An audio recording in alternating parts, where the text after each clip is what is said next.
जय श्री राम। ऐसी कौन सी चीज़ है जो हमें भगवान की प्राप्ति होने में सबसे बड़ी बाधक है।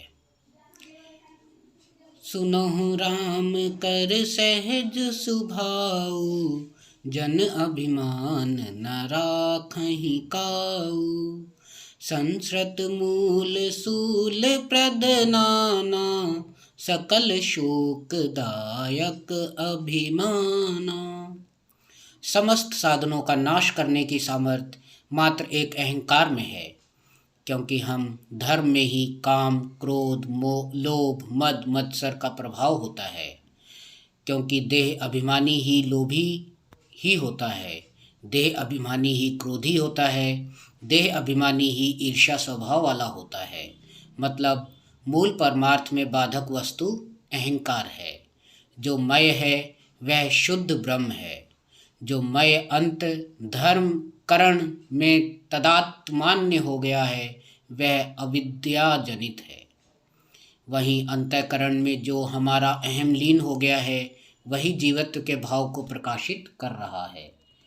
अन्यथा स्वयं परमात्मा ही यहाँ विराजमान है, दूसरा कोई नहीं है। जिसके हृदय में जितना अहम गलित हुआ है उतना ही उत्तम साधनों को करने वाला साधक है, और जिसका अहम पुष्ट हो रहा है वह क्या साधक है। जो सो सुख धर्म कर्म कर जाऊ, जह न राम पद पंकज पाऊ। भगवत प्राप्ति में सबसे बड़ा बाधक है यह अहंकार। अहंकार ही पूरी सृष्टि को नचा रहा है। महातत्व के बाद ये सीधा अहंकार है। ब्रह्म मूल प्रकृति, त्रिगुणात्मिक प्रकृति, महातत्व अहंकार बहुत ऊंचाई पर बैठा हुआ है अहंकार, और यही विनाशकारी है।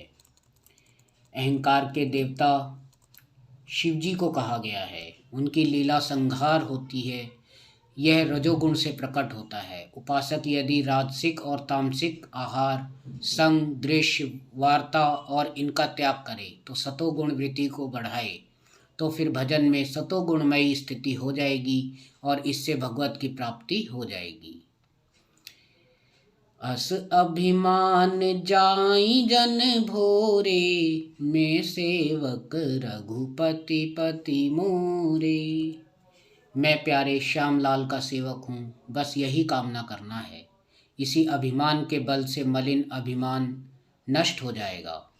प्रभु का दास होते ही काम, क्रोध, लोभ, मोह, मद, मत्सर यह सब परिवर्तित हो जाते हैं। यह सब सच्चिदानंद में लीन हो जाते हैं।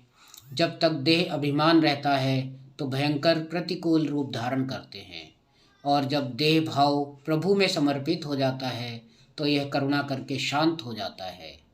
कोई सोच नहीं, कोई चिंता नहीं, एक अद्भुत आनंद की प्राप्ति होती है। जय श्री राम।